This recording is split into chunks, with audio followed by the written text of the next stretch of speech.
Welcome to Seymour from the Front Pew podcast, coming to you from the broadcast studio at Seymour First Baptist Church in Seymour, Tennessee, and featuring thoughts and discussions around loving God, loving others, making disciples, and living the life. I am your host, Tiger Brooks, and now, on to the podcast.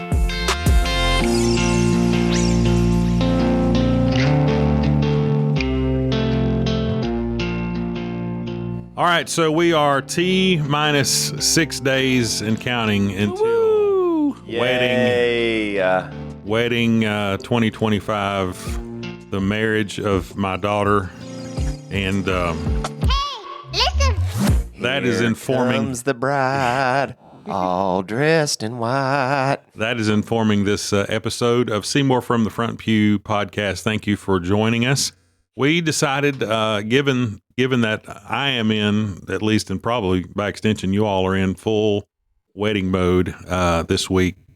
We thought we would just kind of share some stories of funny things and maybe some serious things, just meaningful things that have happened and in weddings that we've been affiliated with, either participating in ourselves or leading. And so I'll get to, I may close with my thoughts related to the wedding coming up. Yeah. But I'll start with one that was actually. So you don't cry at the beginning. That's right. I got to make it through the rest of this. We should have brought tissues in. I got a handkerchief. I'm ready at all Of times. course he has a handkerchief. He always has it. Hanky. So I'll start with my own wedding, June 3rd, 1995. And we're celebrating 30 years this year. You want to know how old I was? I had graduated high school about 3 weeks before that. Really? Yep. I'd rather I was not in high school. Yeah. Yep. Figures. Yep. Sorry. So, so we got married in Kingsport at Calvary Baptist Church, where we both grew up and where I began to serve. I was not serving there yet. I was pre-ministry. So we had a good relationship with the Harris family, and Richard Harris was a pastor in his own right. He was bivocational, and he was very good friends with Paige's dad, Stan Johnson. And Richard had 2 kids, and then one of those kids had a daughter. Her name was Haley. She's just a little girl, and I don't know what it was. She was just taken with me, and we'd fist bump, and I don't even know we were fist bumping back then. We were probably still high five, and I don't think a fist bump was even a thing. But she was just a cute little kid, and just bright redhead. And we didn't have a flower girl affiliated with the family, somebody that would meet the criteria of a flower girl. So we thought, well, Haley would be a great one. She would love to do it. And we were close to that family, and so Haley Harris was our flower girl. And so, in the rehearsals, you give them the little basket of petals, and she's, you tell them, walk down the aisle and just, drop the petals to each side. And we had one of those runners that kind of went down. And so, you think you go over it. She kind of got it. She was a pretty smart little girl. And so we get to the big day, that Saturday, and I come in with, the pastor, John Coates, who was doing our wedding. And of course we're standing there, and Haley comes down, and so I can see the whole thing happening. And I don't know what really sparked it, other than the fact that she was throwing it, she was just barely dropping it. And I think someone just said, Haley, throw them and make it quicker. I don't know if somebody whispered in her ear. Well, she starts going full Bo Jackson, throwing from, center field to home plate. She starts launching flower petals into the pews. I mean, like they were going halfway into the pews, and people were just rolling. And I was like, oh my goodness, this is she would take a couple steps and whoom, whoom. And none of it was falling on the pathway of the aisle. It was so funny. And we've got somewhere there's a videotape that shows some of that. Funny. But that was so funny. Yeah, so memorable. I mean, like it's crazy how many of the funny wedding stories end up revolving around flower girls or ring bears or whatever else. Yeah.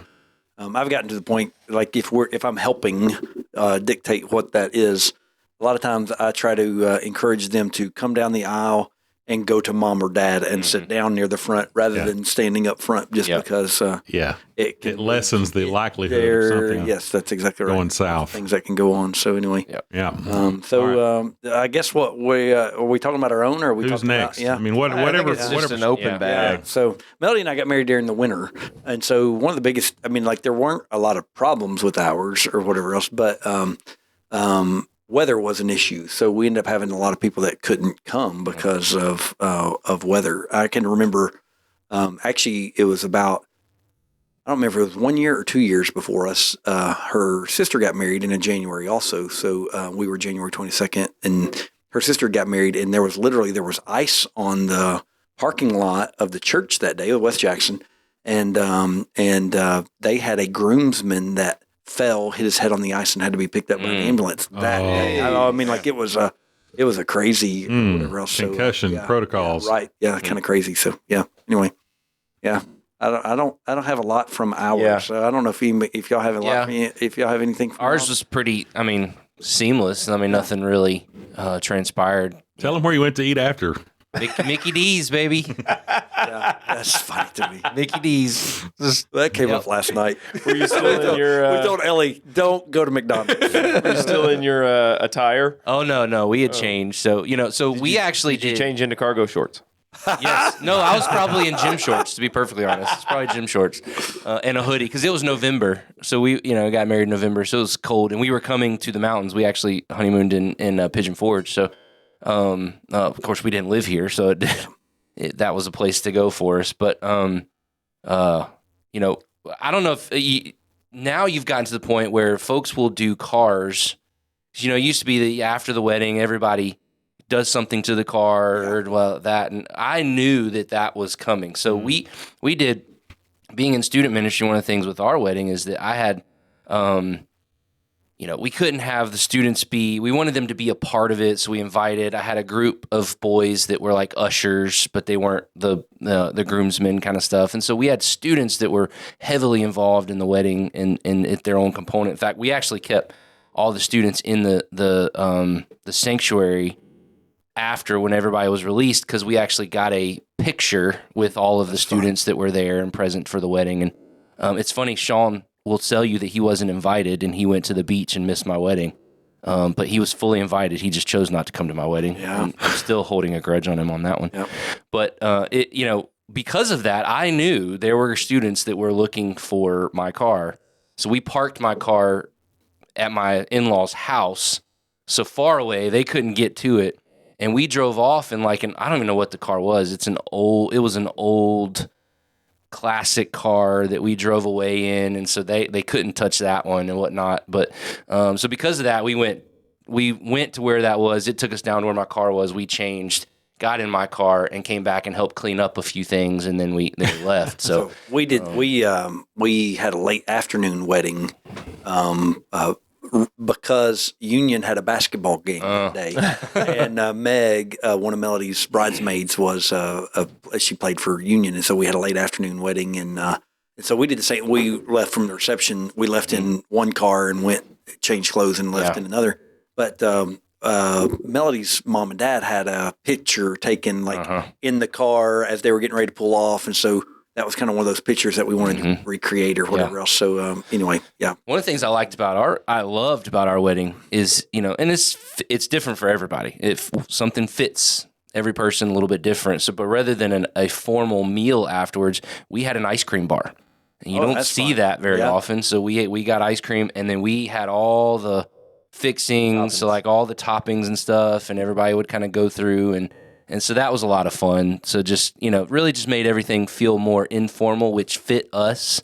And so we were able just to mingle and get around and kind of hang out with folks. And that was a lot of fun. So we enjoyed that. But cool. Yeah.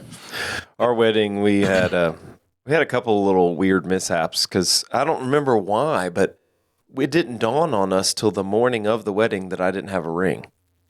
So I had ordered it online. And it had delivered at the time we got married. I was living in Mississippi, and it had delivered to the apartment that I lived in Jackson the year prior. So we had to send somebody who was coming to our wedding to the apartment complex to see if they had it. And then we were supposed to get married at sunset, like before sunset, and then our pictures were going to be at sunset because we got married at a winery in Southern Illinois. And I still don't really know why, but the wedding coordinator made people. She was nervous about the weather, and so she delayed it by like 30 minutes. So by the time we did the wedding, all of our pictures that were supposed to be at sunset are in Dusk. dark. Yeah. But it's all black. So you don't see any of the beautiful scenery or any of it in our pictures. Man. So that was frustrating. But Leah told one of the best story from our wedding, probably she told y'all last night. So her wedding ring, her engagement ring the diamond is her grandmother's from her first marriage, I think it was. But anyway, so like when when Lee and I were dating, I drove up to Illinois and I asked her mother for permission and for the ring, and then had it reset into a new thing that I used then when I proposed. So we get to our wedding. Leah's grandmother Elizabeth was at the wedding, but she was 90 some odd at that point. And so Leah goes over to her in the reception and everything. She goes over and starts talking to her grandmother and says, this is your diamond. I just want to make sure you know. And her grandmother said, well, that's all good and well, but I want it back when you're done with it. I think that speaks more to what she thought about Austin. That's probably true. I'd only met her once at that point, and you said it was her first I think wedding. I've told y'all. She's in the mode of, this was not going to last. When Leah and I were dating, she had told me we were going to go meet her grandmother for her 93rd birthday or whatever. So we drive up to the middle of Illinois, and she's living in a nursing home. And we walk in, and there's a birthday cake, and there's a table with 3 women around it. And I walk up, and I shake the woman's hand. I'm like, I'm Austin. It's so nice to meet you. You have a wonderful granddaughter and all this stuff. And Leah was like, no, it's this one. I had gone to the wrong woman. Whoops. Oops. Now, one thing from ours, so again, we were 2000 when we got married, January 2000, and so you could find videographers then, but it wasn't real common.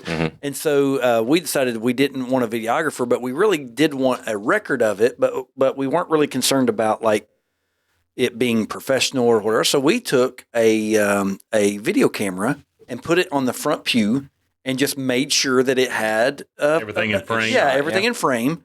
And we started it before, and somebody was supposed to come back and change it afterwards or whatever. And it was one of those where it was like more of the boxier, but it had a screen on it. So you could flip the screen forward facing or backward facing or whatever else. And so we'd set it there, and we didn't know this until afterwards. Like somebody did get it stopped, and we went back and watched it, and there is I'm trying to remember who it was.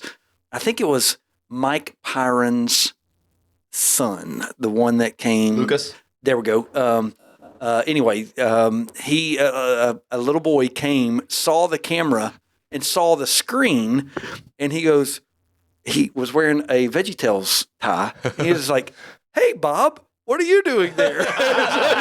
But he was seeing his own tie in the screen, and it was That's awesome. Like honestly, when we go back and look at it, that's the only thing I like vividly stands out is like so the funny. little boy finding his own tie on the screen. Was So- my dad in your wedding at all? Did he sing Probably. or anything? I don't know. You know? I don't know. Like I'm so I bad. wasn't focused on any of that. The Thorns did. Who knows? So Melody's dad, again, I don't know how y'all are handling that, but Melody's dad did our ceremony, and so he walked Melody down the aisle, and we had, I want to say your granddad was actually a part of the ceremony, and then Jerry Tidwell, who was Melody's pastor, had a part in the ceremony, and then they switched places. Like That's at some what we're point in gonna time, they switched roles or whatever else, and it was really sweet. I mean, it was a good wedding. It's just funny to me how weddings evolve and how they change, and really the cultural and generational with all of that, and And fit in people's personalities. They're all different. Yeah, well, and even like now, so much is about the after the wedding. And really, for us, it was more about the ceremony and not about the reception. And so, anyway, just it's funny how all those things go in cycles or whatever. So, I'd like to transition now to weddings that we've officiated. Let me tell one story before I get to that. Where he's angling. Something Good segue to the Because camera. everyone knows. I was working on He was that. trying to segue it. something you said sparked another real quick story that was I always heard this and thought it was great. So my mom and dad got married in 1954. Okay, and so at that time, that was before Dad had actually opened up his own service station, but he was in the tire and oil business, and so he had friends who already owned shops and managed shops around town, and so the church where they got married, there was he had a buddy that had a shop close by, and so and of course in the mid 50s, that was in probably the height of tying the tin cans on the car and doing all that stuff. And so he didn't want anybody messing with his car. I can't remember. I should know what kind of car they had. I know that there was a T-Bird involved at some point. But anyway, so Dad had taken his car that they were going to leave in and took it to his buddy's shop, and they put it on the lift and kept it there. I mean, nobody knew where it was until Dad called and said, "All right, bring the car." That's good. That's good. I like that. Nobody knew exactly, where it was and couldn't have gotten to it if they had gotten it. So I always thought that was a funny thing that Dad That's did. kind of fun. That's funny. Anyway, All right, the segue to ones that we've officiated. I yes. feel like we need to build to this. So The ultimate question is, go ahead. no, I was just say, how do you feel about using iPads in a wedding? let's delay that one. Let's build to We'll that. come back to that. So I did a wedding in Illinois when we were when we were living there. That it was like 5:00 wedding, something like that. It was in the evening time, and one of my buddies that I used to ride bikes with, his cousin had passed away, and so he asked a bunch of us to do a memorial ride for his cousin. And so we all traveled. We got up at, 4:00 a.m. We traveled down to about an hour and a half away to this. If you're in the biking community, you do these rides. They're organized. It'd be like a race. But a lot of times they're just an organized ride. And so they'll have these stops where you can stop at. Well, we showed up kind of late. There was like 10 of us that were riding together. And we were supposed to do a metric century, which is 60 64? miles. 60 Yeah, miles, some something like 61, 60 something. But we showed up late and we were rushing to get all of our bikes set and everything. And it was not very well organized. There weren't a whole lot of people going. And it started at this little school in the middle of nowhere. And you rode half a mile. And then they had the different paths because there was a 20-mile route, a 35-mile route, a metric century, and then a 100-mile through the hills of southern Illinois. And you were supposed to be color-coded. So we all hop on our bikes. We're running late. They give you your packet. We think we'll just figure it out pretty quickly. We get to that half mile, and they have marked on the ground different colors. And so we debated whether we were green or white real quickly. And that could be a major difference. Right. The green went left and the white went right. And we generally thought, let's go right. So we ride. And for some reason, we rode about 20 miles. And you have these things called sag stops where you get food and water and everything. And we knew that the first sag stop was supposed to be at 19 miles. And we just kept going. And we were like, something's not right. First sag stop being about 22, 23 miles in. Yeah, you're on the And century. we're like, what's going on? And then, yes, we realized we're on the 100-mile route. And we've now gone 20 miles into it. Whoa. What do you do now? And it's I would turn around and go back the exact same way is what I would do. October. So we had prepared for October in Illinois weather, like it was supposed to be chilly. Well, it was 90, it wound up being 92 degrees that day. Oh, man. And we wound up at like 50-ish miles. We were like, let's just abandon course, chart our own way back, use our phones and find our way back to the school. Because I'm starting to get nervous that I'm not going to make it back in time for You this just wedding. found the hilliest and curviest way back. The worst.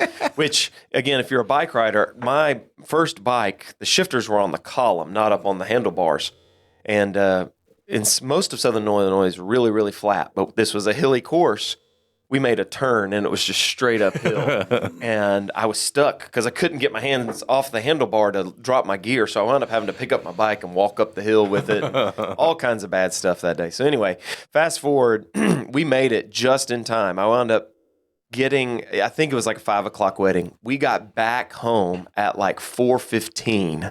I didn't have time to go to my house. So I went to my buddy's house and took a shower.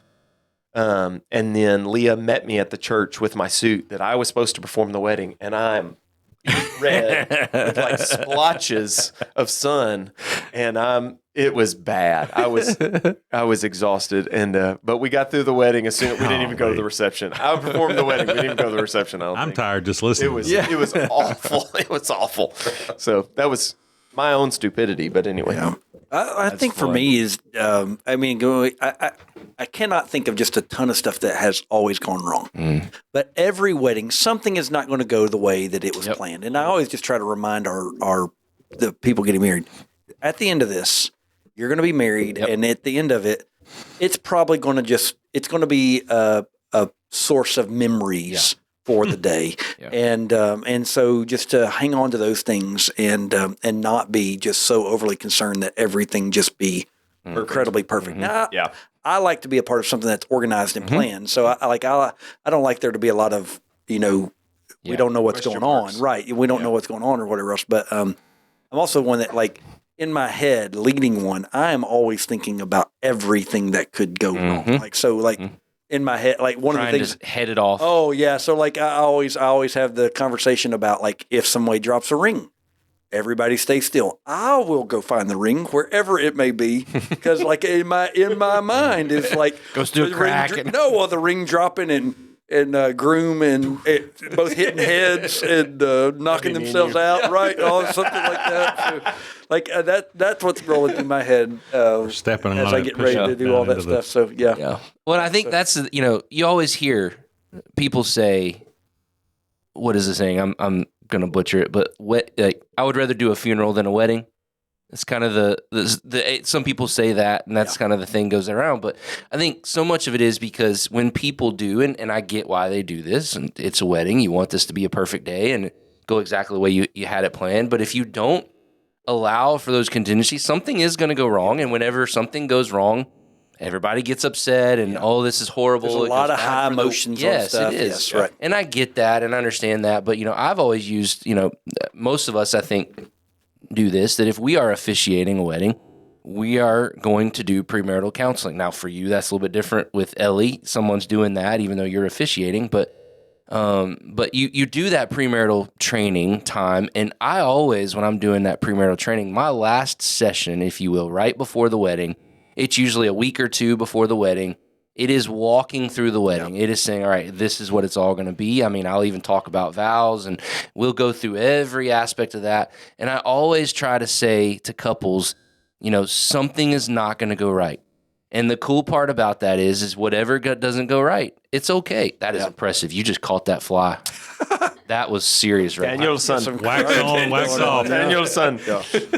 But it's just saying to him, don't get upset about that. Yeah. It's like you said, at the end of the day, you're going to be married. That's what this is all about. That's the important part of this day. And it's going to be fun. It's going to be fine. I'm always surprised. You get to that last counseling session. It will go one of two ways on that night.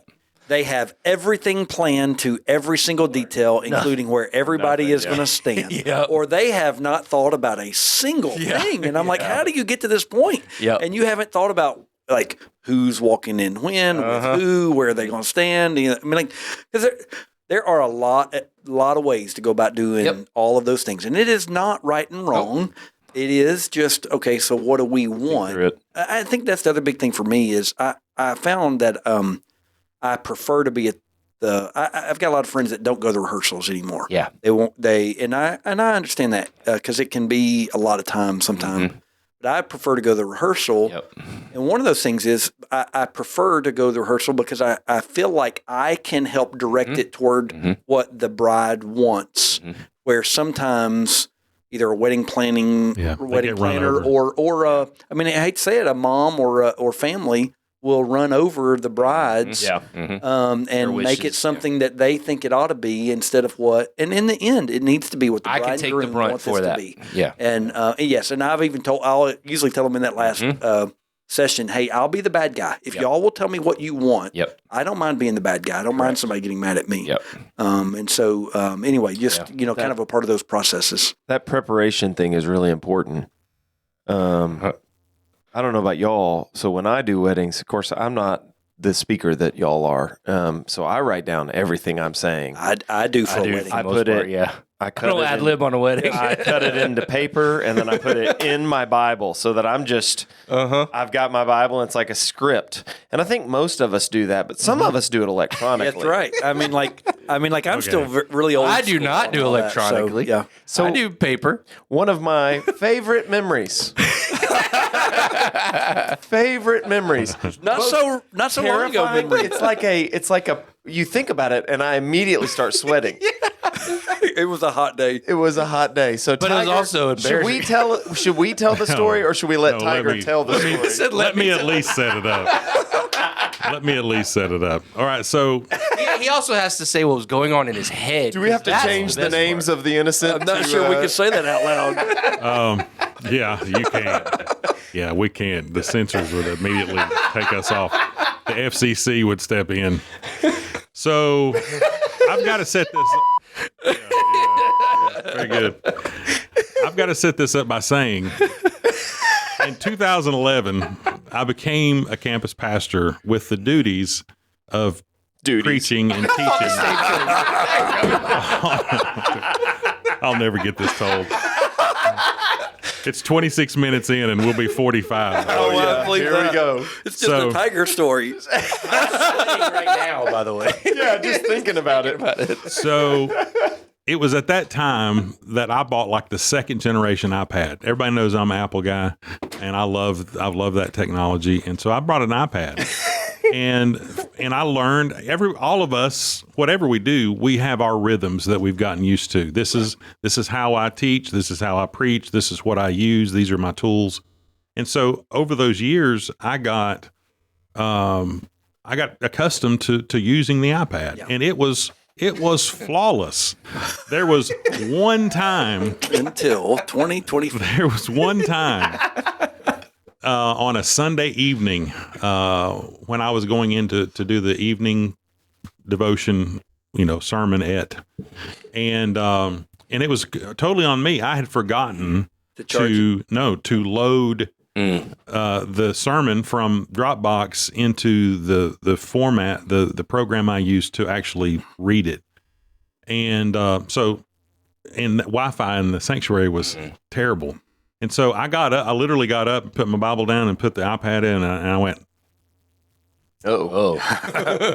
I didn't have it, and I just did it completely from memory. Oh, and just, that would and I be just- hard for me. Yeah, that's I just hard. did it completely from memory, and it was just a Sunday evenings. We do a kind of a smaller kind of deal, so it wasn't like a 30-minute deal. It was more like a 15 or 20 minute.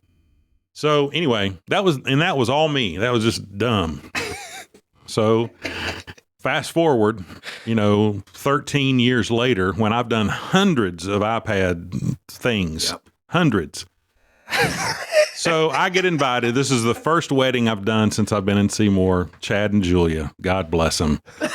I've known Chad a long, long time. And Chad and Julie are listening to this and they're sweating too. They asked me to do their Chad wedding. was like, "Are we ever going to get there?" June 22nd, 2024. A day that will live in infamy. It was a Saturday wedding. It was 90 plus degrees. It was really hot. And It was more than that. Pre-wedding, there were like 15 of us around a little bitty Under fruit tree trees. trying to get in the shade. I mean, it was so So, hot. and they decided to do it at 1 p.m. on one of the hottest days of the year. And I'm pretty sure it was against the barn. It was the it was barn against was a black barn. It was just radiating Right onto behind you. my back, it's a black barn that's just absolutely sucking in every bit of heat and radiating it out toward me. So that's here we are. And I get up like I've normally done it hundreds of times. And as most of you know that have any kind of device, if you're outside trying to use your phone or anything, that dude will overheat. and it's a black screen anyway, and it's soaking in all the heat. How long did I was in? I mean, I maybe was 5 minutes. Yeah, 4 or 5 minutes it wasn't in, far. and I got the big triangle X of death, overheating.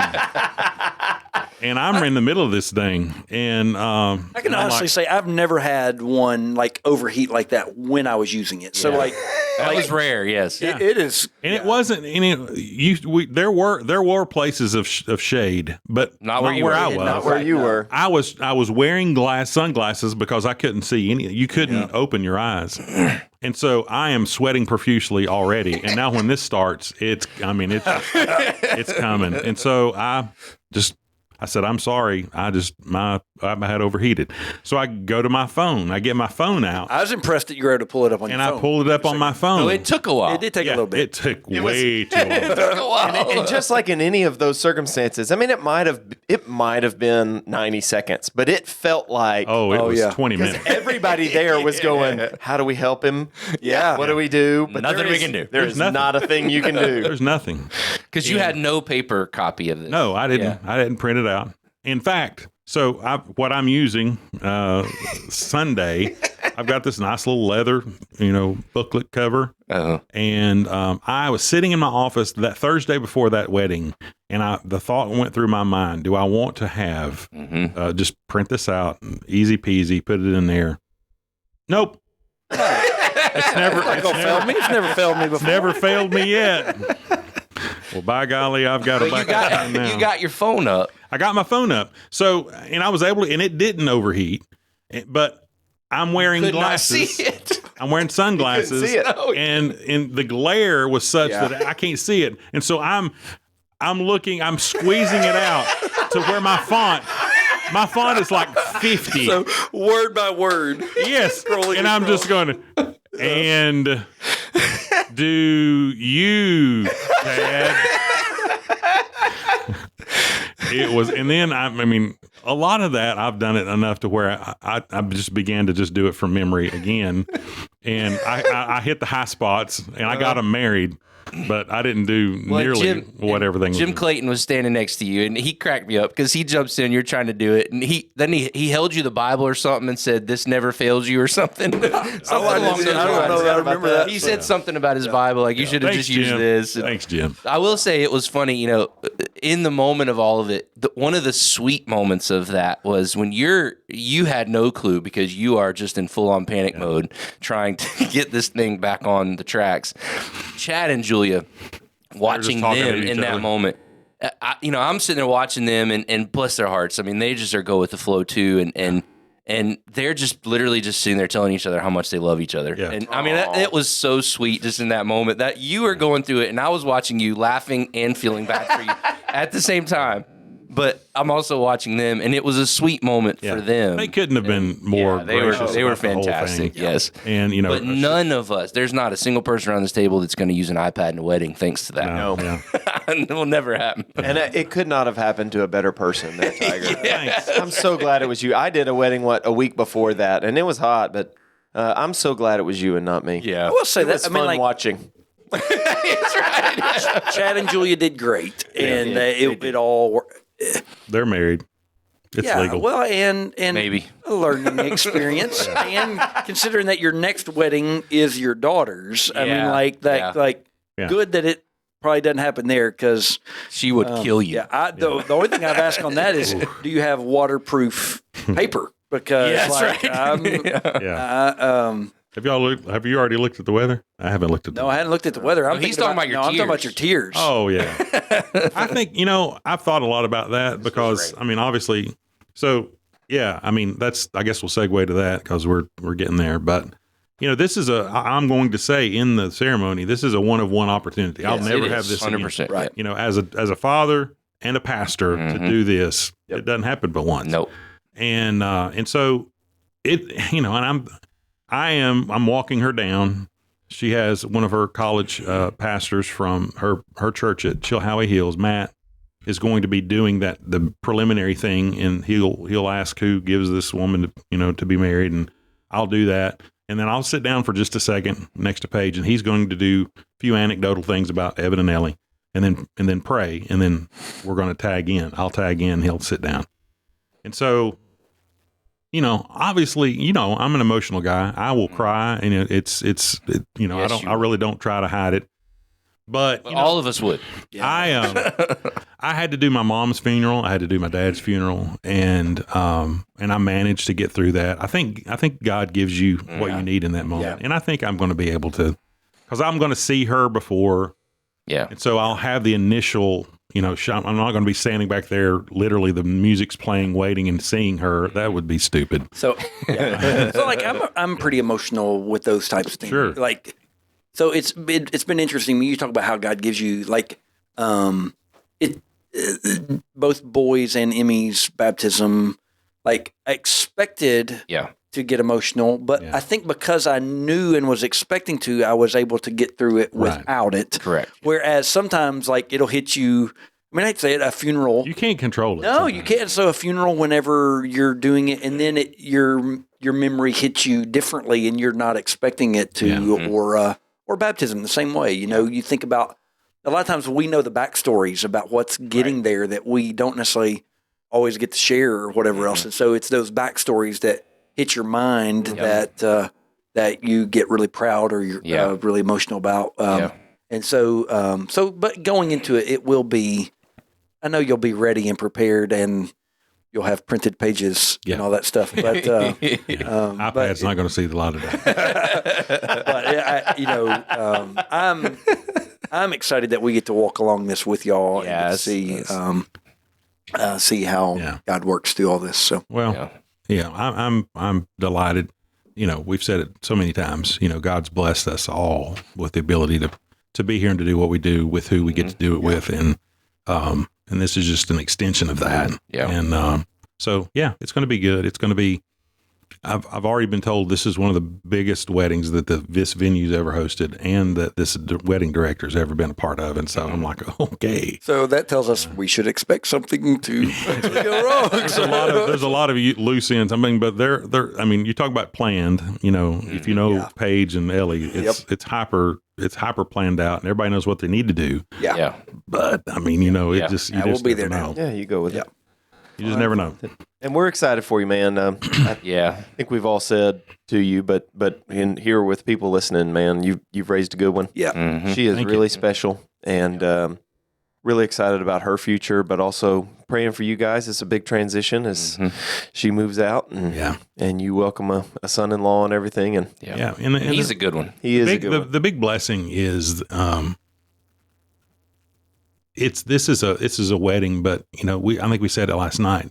It's almost a commissioning service. It's really just to see the way that God has led both of them individually, and the things that they've been a part of throughout their lives, and the things that they value, things that they want to do. They want to make disciples. They want to be in other people's lives. They want to shine the light. They want to be on mission, and so this just amplifies that. It's like God's doubling down, bringing these two together, and it's just exciting to see what that can potentially look like, years from now. So I'm excited about it. I think that's even if I think about that, it's a good word for believers looking at getting married. Is that it should be an extension of us being able to do ministry, serve together, do ministry together, grow a Christian family together, all those types of things. Really, those are the types of things that we should be excited when believers are gathering together to be married, and when God calls them to that. And so, and even the symbolism of marriage, right? Of I think we see issues in marriages whenever you don't look at marriage as what it really is. And I think they are coming into it with the mindset and the realization. But even for us, if we're not careful, we can forget in our marriages that, what is a biblical marriage? It is two sinners saved by grace who have to wake up every day seeking to forgive each other. I mean, that's what a marriage is. And that in of itself, the extension of what that is of God, the image and the symbolism of who God is and our relationship with Him, because the Bible talks that, we are the bride and He is the groom, and it is a beautiful picture and image of what that is, and we do not put that picture out perfect. Yeah. Probably more often than not, unfortunately, but it's a beautiful thing and exciting time. Marriage, people ask, and we opine the fact that more than 50% of marriages fail. And that's as true in the church as it is outside the church. Yep. And the truth of it is, it's because it runs counter to our culture. Marriage is about covenant living. Marriage is about serving the other person rather than serving yourself. And we live in a world where people are just seeking to serve themselves. Yeah. What can make me happy? Right. And marriage is about, and we spend time in that premarital counseling talking about marriage is your opportunity to wake up every day and see how you can love and serve your spouse better. Right. Well, and I don't think there's any way we can go over that all we want. And I think we can even have people that are listening to that over and over. You don't really get a full sense of it until you live it. And that is the hard part of all of that is going out and living that, making it happen in your world. So, Yeah. And we all, to me, I'm also one of those that think maybe this is wrongly, maybe it's just my experiences. We all fail in that at some point in time, somewhere along the way. How do we respond to those failures?